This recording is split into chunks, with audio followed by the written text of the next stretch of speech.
बंदी छोड़ सदगुरु श्री कबीर साहब जी, मेरे हृदय मंदिर के आराध्य परम पूज्य गुरुदेव जी, पूजा के योग सभी संत समाज में चरण कमलों में सिर झुका के तेरा बार बंदी करता हूँ। बोलिए श्री सदगुरुदेव की जय। बंदी छोड़ सदगुरु श्री कबीर साहब जी कहते हैं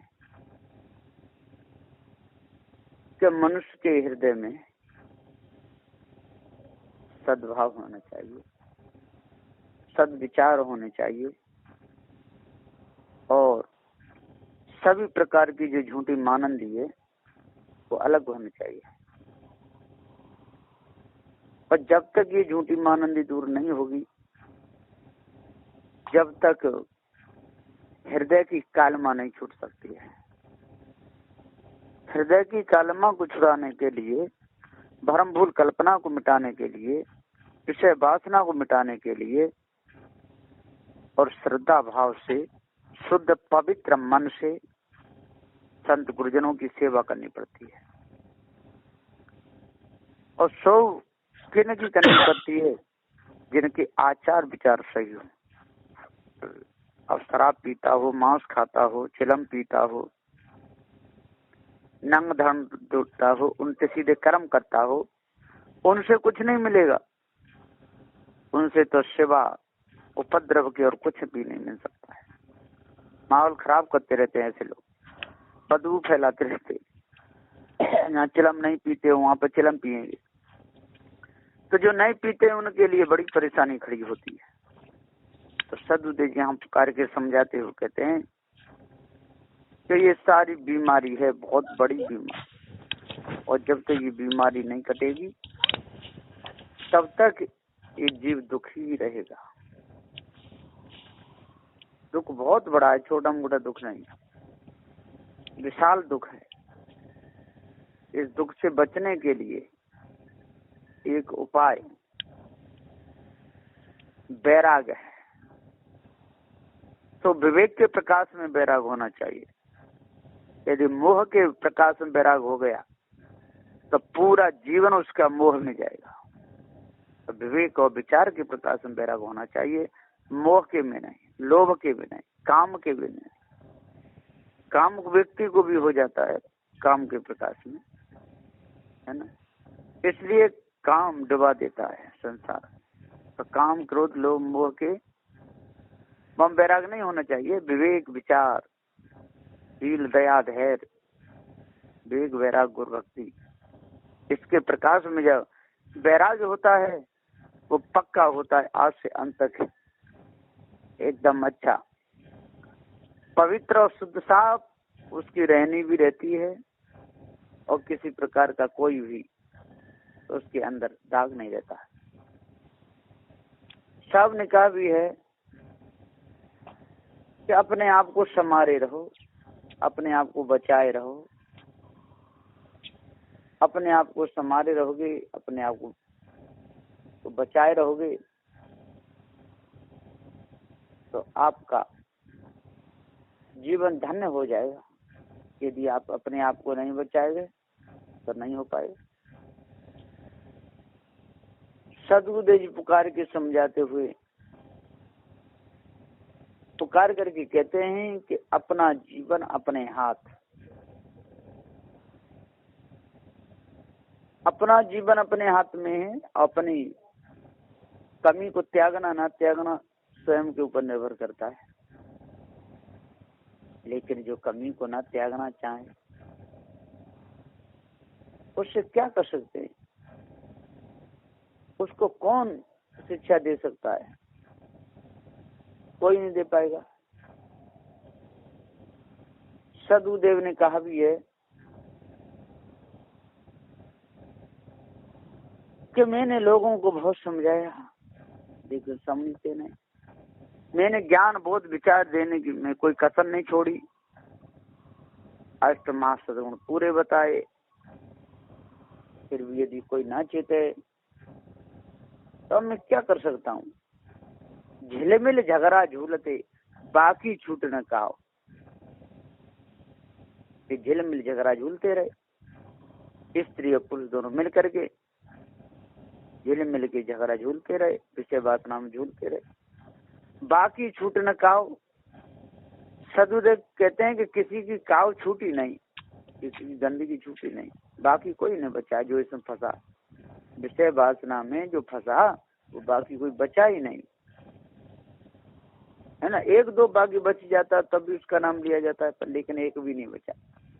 झिल मिल झगड़ा झूलते, कोई इस ब्रह्म परमात्मा में कल्पना में झिल मिल के झूठला झूलते रहे, और कोई विषय वासना में, लेकिन बाकी छूटने का, है ना। किसी की काव नहीं छूटी, किसी की कल्पना नहीं छूटी, और किसी के हृदय की गंदगी नहीं छूट पाई। गोरख अटके काल पर कौन कहा वैसा। सदुदेव जी कहते हैं कि गोरख अटके काल पर, वो कहते हैं इंद्रियों को, और इन इंद्रियों के चक्कर में ये सब के सब लटक गए, कालपुर में लटक गए। ये कालपुर है, ये शरीर जो भी दिख रहा है हमको इस संसार में, इसमें हम फंसे हुए हैं, ये सब कालपुर है, और कालपुर में ही हम पूरा मौज ले रहे हैं, है ना। ये साखी नंबर 42 है। इसमें सदुदेव जी बता रहे हैं कि झिल में झगड़ा झूलते, ये सब झूल रहे हैं, ब्राह्मण क्षत्रिय वैश्य शूद्र सब झिल में झगड़ा झूल रहे हैं, है ना। शेख सईद मुगल पठान ये सब के सब झिल में झगड़ा झूल रहे हैं, झिल में झगड़ा झूलते, बाकी छूट इनकी किसी की कल्पना नहीं मिटी, कोई ब्रह्म की कल्पना में, कोई ईश्वर की कल्पना में, कोई देवी देवता तंत्र मंत्र जादू टोना में, ये सब के सब फंसे हुए और धोखे में अपने समय को बिता रहे हैं, एक भी नहीं। साहब ने कहा है कि सुर नर मुनि देवता सात दीप नौखंड, और कहें कभी सब भोगिया दे धरे को दंड। ये सब के सब धोखे में रहे, एक भी नहीं बचे। सुर कहलाने वाले, नर कहलाने वाले, मुनि कहलाने वाले, देवता कहलाने वाले, ये सब के सब धोखे में रहे। सात दीप, जम्बू दीप, शंख दीप, पुष्प दीप, श्वेत दीप, शाल्म दीप, पुष्कर दीप, क्रोंच दीप, ये सब के सब रहने वाले सब के सब भूल गए, एक भी नहीं बचे। एशिया महाद्वीप, यूरोप महाद्वीप, अफ्रीका महाद्वीप, ऑस्ट्रेलिया महाद्वीप, ब्रिटिश महाद्वीप, उत्तर महाद्वीप और दक्षिण महाद्वीप, ये कहीं भी रहते हो जो सब के सब भूले रहे, ना एक भी बचे नहीं, है ना। अंध महासागर, प्रशांत महासागर, हिंद महासागर, उत्तरी ध्रुव महासागर, दक्षिणी ध्रुव महासागर, हिम महासागर और भूमध्य महासागर, कहीं भी रहते हूँ, लेकिन इनकी काव किसी की मिट्टी नहीं। झिल मिल झगड़ा झूलते, बाकी छूट न काव, किसी की काव नहीं छूटी। सब के सब, कोई अष्ट सिद्धि में, कोई नौ निधि में, सब भूले रहे। एक बच्चे ने कोई 14 विद्याओं में, इन्होंने पूरा समय बिताया, बेचारे नहीं बच पाए। करें तो करें क्या, कोशिश तो की, लेकिन कोई अग्नि में चले और पैर ना जले, ऐसा हो ही नहीं सकता। अग्नि में चले पैर ना जले, कोई वायु में ऊपर वायु आंधी आ रही हो और कोई अधर भीत पर ठाड़ा हो जाए और वायु धक्के से ना गिरे, ऐसा हो ही नहीं सकता। कोई जल में कूदे और गोते ना लगे, ऐसा हो ही नहीं सकता। तो ये सब के सब झिल मिल के झूला झूलते रहे, खूब उसी मौज लेते रहे विषय वासना भ्रम भूल कल्पना में, लेकिन ये लोग कोई बच नहीं पाए। तो झिल मिल झगड़ा झूलते, बागी छूटने का, गोरख अटके काल पर कौन कहा वैसा। और जो गोरखनाथ थे वो भी भ्रम में थे, है ना। धोखे में ही उनका पूरा जीवन गया, उनके गुरु भी संगद्वीप में जाकर के फंसे। और गोरखनाथ भी बड़ा चमत्कारी में, गोरख जैसा योगिया जग में भयान कोई, सार शब्द जाना नहीं वो भी गया भिगोई। ये सब के सब योग हो गए। और आजकल ये अपने बेटी बेटा को नहीं बचने देते, ये संसार में फंसे हुए संसार के गुलाम लोग, जो ब्राह्मण क्षत्रिय वैश्य शूद्र, ये अपने बेटी बेटाओं को भी नहीं बचने देते, फंसाने की कोशिश करते हैं। अरे कोई भाग्यशाली हो और पार ज्ञान जिसके समझ में आ जाए और पार की संतों के पास में पहुंच जाए तो भले बच जाए, नहीं तो नहीं बचने देंगे। सदबुद्धि जी पुकार के समझाते हुए कहते हैं कि बनते भाग बेहड़े परा करहा अपनी बान और वेदन करहा का सुख को करहा खुजा। कोई तो बनते भाग बन के ये संसार से खानी जाल से भागते और जाके बेहड़े में जंगल में जाके पड़ जाते, बनते भाग बेहड़े करहा अपनी बान। करहा का ये विषय पुरुष जब संसार में जो दुख हुआ और फिर जाके जंगल में गिर जाता है और वहां पर जाके बड़ी वेदना होती है, उठ नहीं पाता है, चला नहीं जाता, तो वेदन करहा का सुख है। अब वो अपनी वेदना को, अपने दुख को वहां किससे कहे? पेड़ सुनेंगे नहीं, जंगली पशु सुनेंगे नहीं, है ना, कोई सुनने वाला नहीं है, पशु पशु सुन खाने के लोग। वेदन करहा को करहा को जान सदबुद्धि और किसे पता किसे है वहां पर पड़ा हुआ है, कोई जा करके वहां पर रक्षा करे। वहां बहुत भारी दुख उठाना पड़ता है।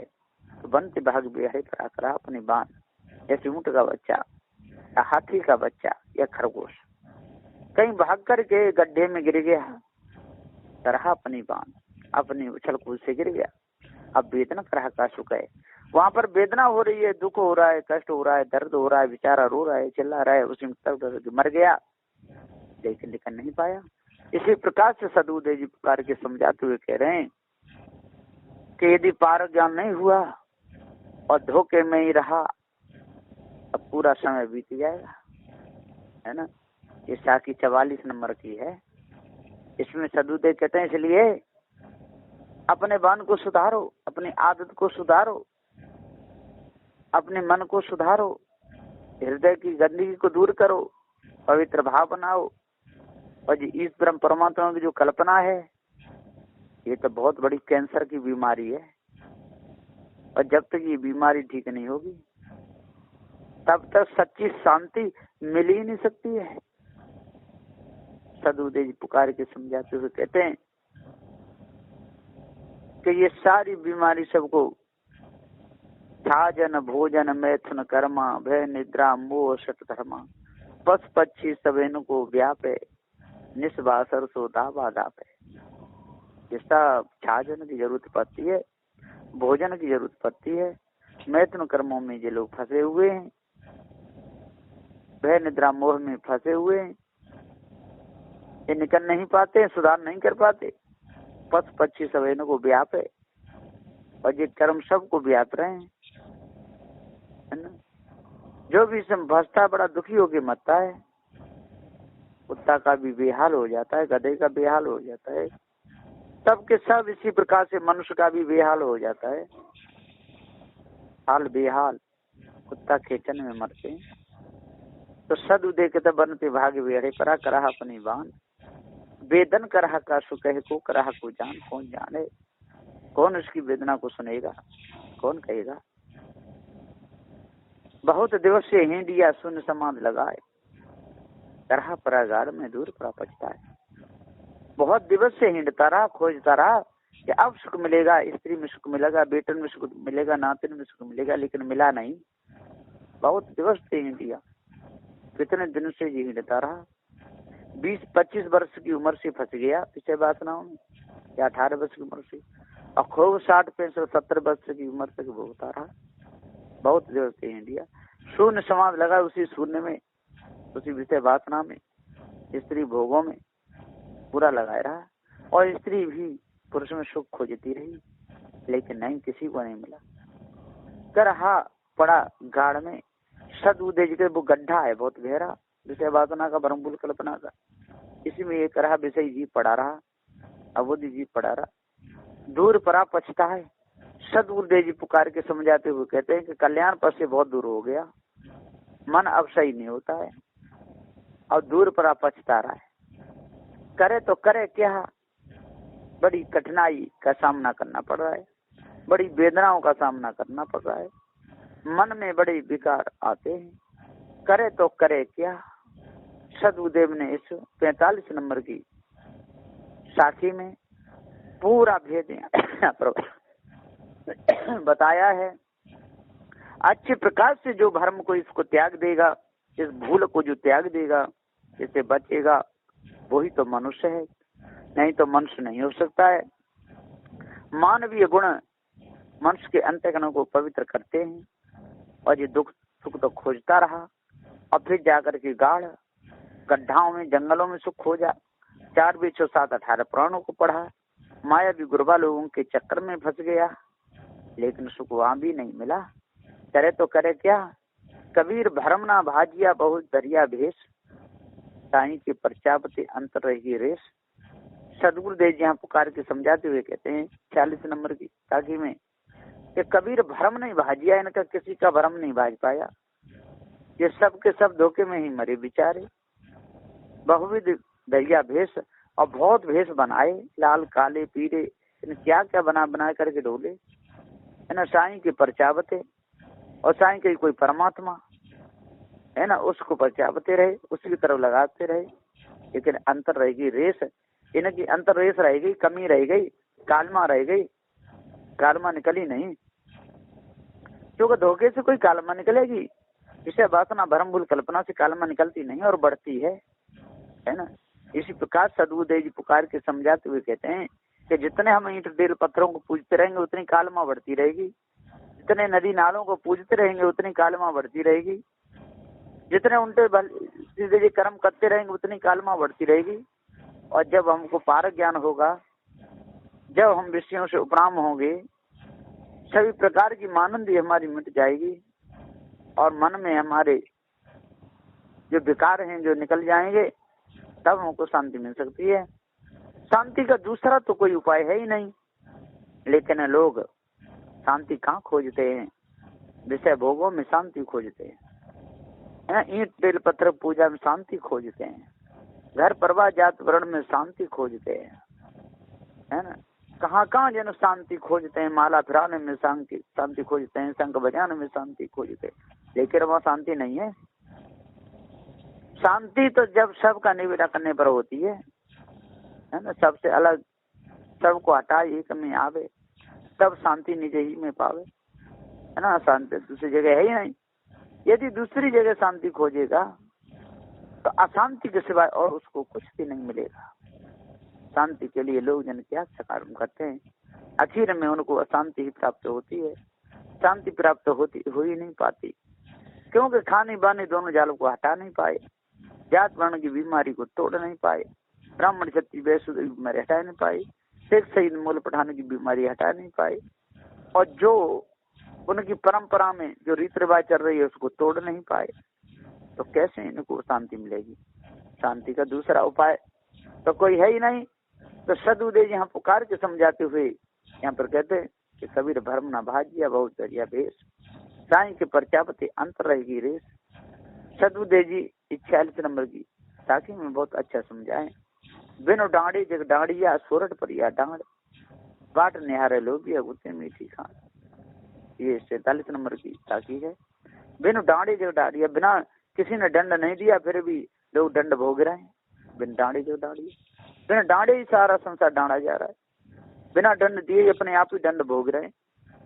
विषय भोग हम फंस करके दुख भोग रहे हैं, भरमभूल कल्पना फंस करके दुख भोग रहे हैं, नंग धन डोल के दुख भोग रहे हैं, ठंडे जल में ठंडी के दिन में नहाते हैं दुख भोग रहे हैं। कितनी बड़ी परेशानी को सामना करना पड़ रहा है। फूल सैया कर रहे हैं, जल सैया कर रहे हैं, है ना, धूप सैया कर रहे हैं, कितने दुख भोग रहे हैं बेचारे। बिन डांडी जो डांडिया, बिना दंड दिए ही दंड भोग रहे हैं।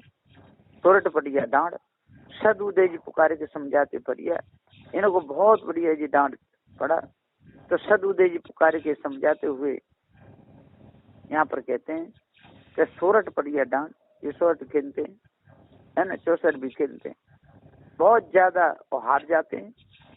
इनको ये कि मैं अब जीता के अब जीता, अब जीता के अब जीता, लेकिन ये एक भी नहीं जीत पाते।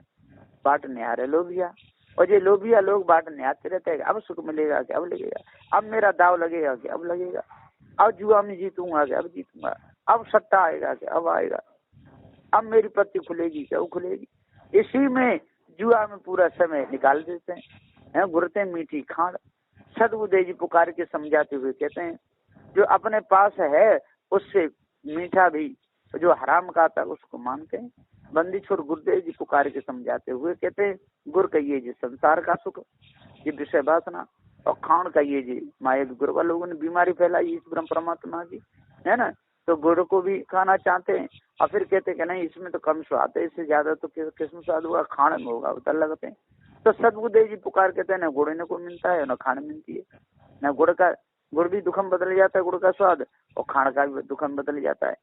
तो बंदी से सदगुरुदेव जी पुकार कहते हैं कि बिन डांडे जग डांडिया सोरठ बढ़िया डांड, जैसे जुआ खेलते हैं और जुआ में जो पूरा हार जाते हैं, है ना, सब हार गए, एक भी बचा नहीं जिससे वासना ये सुख प्राप्त नहीं हो पाया, पूरा व्यापार इनका बेकार चला गया।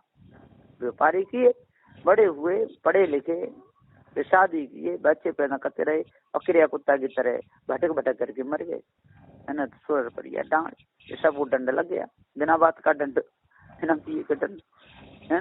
तो सदगुरुदेव जी पुकार के समझाते हुए कहते हैं कि अपने आप किसी दूसरे ने दंड नहीं दिया, यदि कोई गलती करते हो दूसरा दंड देता चलो तो ठीक है, दूसरे दंड दिया, लेकिन कोई दंड देने वाला नहीं है, कोई इस ब्रह्म परमात्मा इनको दंड देने वाला है ही नहीं।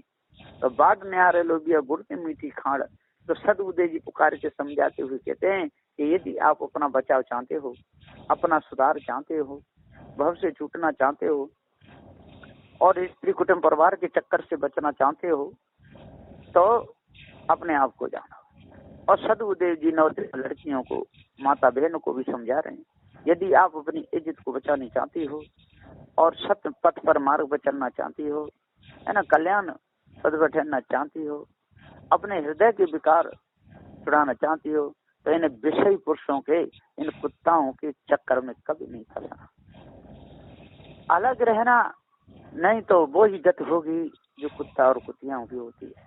तो सदगुरुदेव जी पुकार के समझाते हुए कहते हैं, जिसको अपनी इज्जत बचानी हो तो जी धर्म भूल कल्पना, इस ब्रह्म परमात्मा की कल्पना, अविष्यों की वासना से बचते ही रहे, तब वो साधु है। और संसार के लोग तो उसमें लगे हुए हैं, संसार के तो जो करेंगे सो करेंगे, लेकिन साधुओं को, साध्वियों को, जो साधना करती हैं जो लड़कियां और जो साधना करते हैं जो लड़के, इनको तो विशेष सावधान रहना चाहिए, हर समय पग पग पर सावधान रहना चाहिए, नहीं तो कोई विषयी पुरुष मिल गया और सावधानी हटी तो पूरा शील भंग कर देते हैं ये लोग। इसी प्रकार से सदगुरुदेव जी समझा रहे हैं ब्रह्मचारियों के, हे ब्रह्मचारियों, अपने पद में पक्के रहना, कभी भी किसी के चक्कर में नहीं आना और नौजवान लड़कियों के पास में भी नहीं जाना, और नहीं तो किसी न किसी दिन और शील का खात्मा हो जाएगा, शील भंग माने ब्रह्मचारी व्रत टूट जाएगा।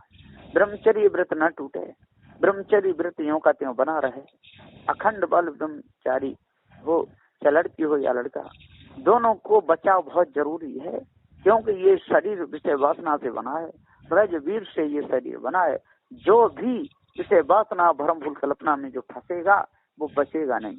और इस ब्रह्म परमात्मा देवी देवता कोई बचाने वाले नहीं है, न कहे हनुमान की पूजा करें हनुमान हमको बचाए रहेंगे, शंकर की पूजा करें तो शंकर बचाए रहेंगे, दुर्गे की पूजा करें दुर्गे बचाई रहेगी, राम बचाए कृष्ण, वो स्वयं नहीं बचे तो आप लोगों को क्या बचाएंगे।